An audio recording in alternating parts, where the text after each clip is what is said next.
Donc, dans le but de bien serrer les bottes de tête à 75 degrés 2 fois d'affilée, je me suis fabriqué un petit rapporteur d'angle, c'est-à-dire un morceau de carton.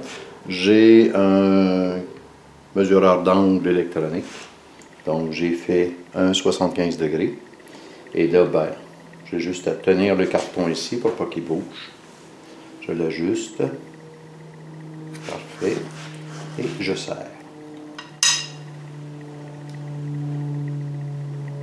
Comme ceci. Une fois que c'est serré, je marque d'un trait rouge pour être sûr que je ne repasse pas 2 fois par-dessus. Et ça, je refais ça pour toutes les bottes. Fin de cette partie.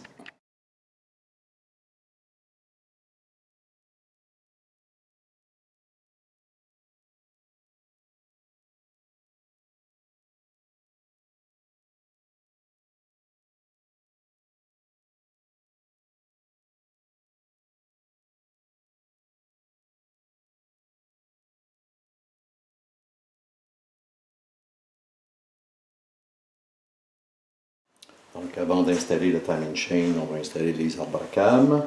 Avant de ce faire, on va installer les lifteurs de valve, lubrification, pour être sûr que ça s'insère bien. On ne se gêne pas de mettre assez d'huile. Quand même le lubrifiant par excellence. Il faut s'assurer que tout ça va bien. Et que les parois sont bien lubrifiées. Pas que les lifteurs accrochent nulle part. Tous les lifteurs de valve ont été numérotés. Donc, tous les lifteurs de valve ont été numérotés.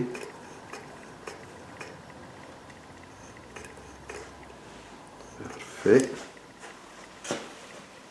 Donc, ici, c'est la tubulure d'échappement. Ici, la tubulure d'admission. Donc, si on remarque ici, c'est... Ben, si on remarque, on ne peut pas tellement remarquer. C'est E8 pour exhaust 8.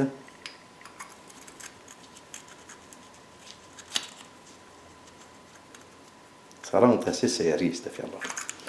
Bien entendu, un petit coup de nettoyage avant pour être sûr que c'est pas sale.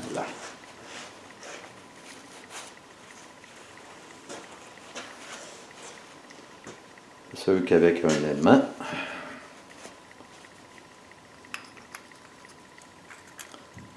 et voilà.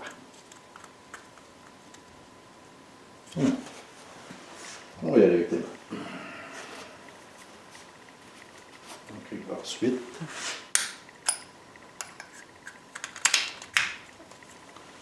voici. Est-ce que ça tourne bien? Voyons. Oui. Et ainsi de suite.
Ceci.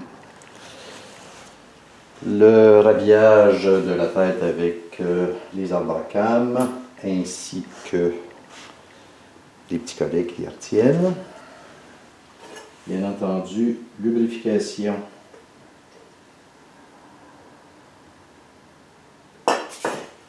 Donc, on dit lubrification de l'intérieur. Donc, lubrification de l'intérieur du collet. Lubrification des bottes. Les deux derniers, en passant, ont des espèces de petits goujons qui permettent de bien placer. Dans les derniers,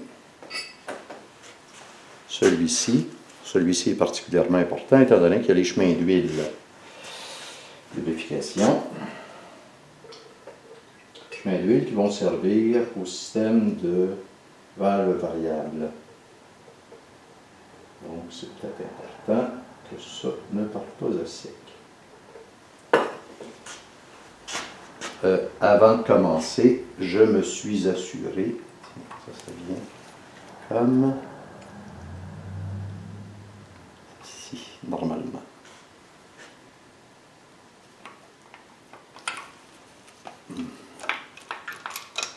Comme ceci. Voilà. Donc avant de commencer, je me suis assuré que tous les trous, j'ai passé l'air dans les trous, histoire de ne pas avoir de liquide dans le fond, de débris, de saleté ou de cossin du ménaquet.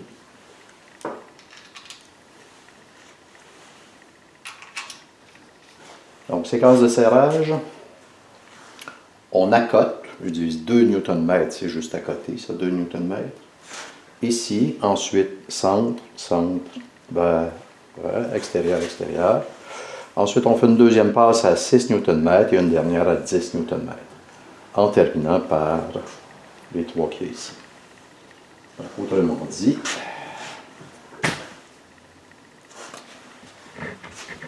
je m'arrête la caméra un petit peu. Donc, avec la visseuse électrique, le centre, à peine à côté.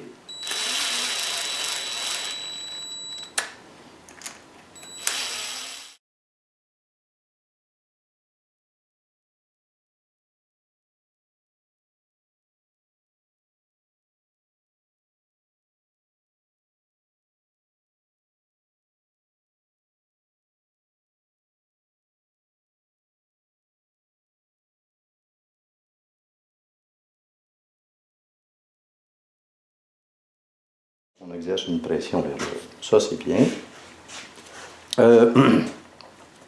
Comment distinguer l'exhaust, l'échappement de l'admission? Ben, ici, à l'extrémité, au fond, vous avez le cylindre numéro 4. On a sur l'arbre à cam 4 dents identiques, c'est des dents de reconnaissance. Et sur la valve d'admission, ben, on a toutes sortes de séquences. C'est-à-dire qu'on a une tige, 3 tiges, 2 tiges. Comme ça, on sait où se trouve l'arbre à cam à ce moment-là. L'échappement est moins critique. Parfait pour ça.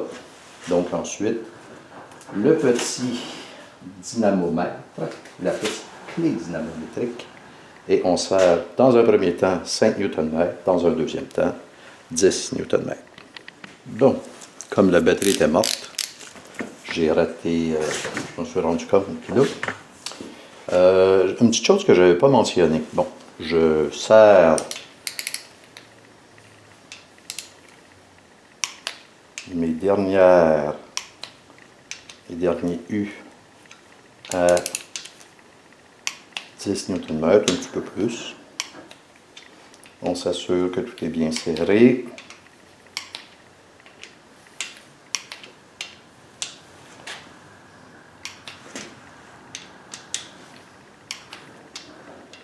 Même si ça paraît assez peu, 10 Nm, c'est quand même amplement suffisant.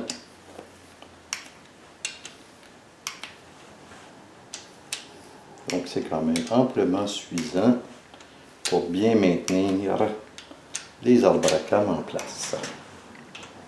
Pourquoi pas plus? Bon, tout simplement parce qu'on n'a pas besoin de plus. Ah oui, pourquoi est-ce que j'utilise les newton-mètres au lieu des livres-pieds? Parce que mes deux clés dynamométriques, les deux torque wrench, bon, ils ont les deux. Le grand a des livres-pieds, ce qui est la mesure standard, et lui est en 11 pieds, le petit. Donc, Là, il faut un petit peu calculer ce que c'est, tandis qu'en newton-mètre, ça reste des newton-mètres à grandeur. Ça, c'est la première chose. La deuxième chose, c'est que, vu de la tubulure d'admission, ici, il faut qu'on puisse lire le texte qu'il y a sur chacun des U, commençant par ici A, B, C, D. Donc, il faut qu'on puisse lire A, B, C, D, vue de l'intake, et ensuite 2, 3, 4, 5, vue de l'exhaust. Est-ce que ça changerait quelque chose? À mon avis, non, parce que lorsqu'on achète des choses comme ça, si ma mémoire est bonne, il ne demande pas quel est le numéro, la position.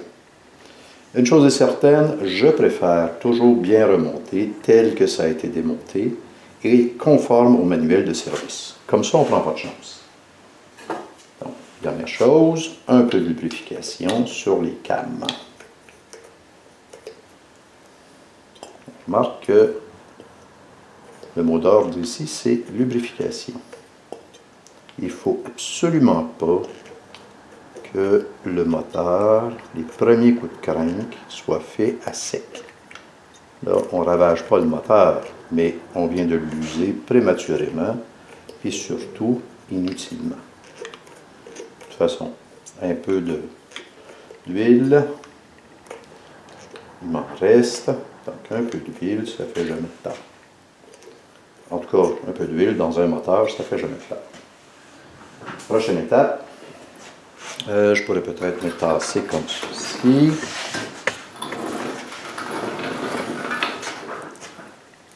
Donc, est-ce qu'on voit bien? Oui, on voit. On va tasser ça aussi. Prochaine étape, ça va être d'installer les couronnes qui viennent sur chacun des deux arbres à cam avant d'être capable d'installer la timing belt. Là, il y a quelque chose d'un peu particulier là-dessus. J'éteins la caméra et je reviens ensuite.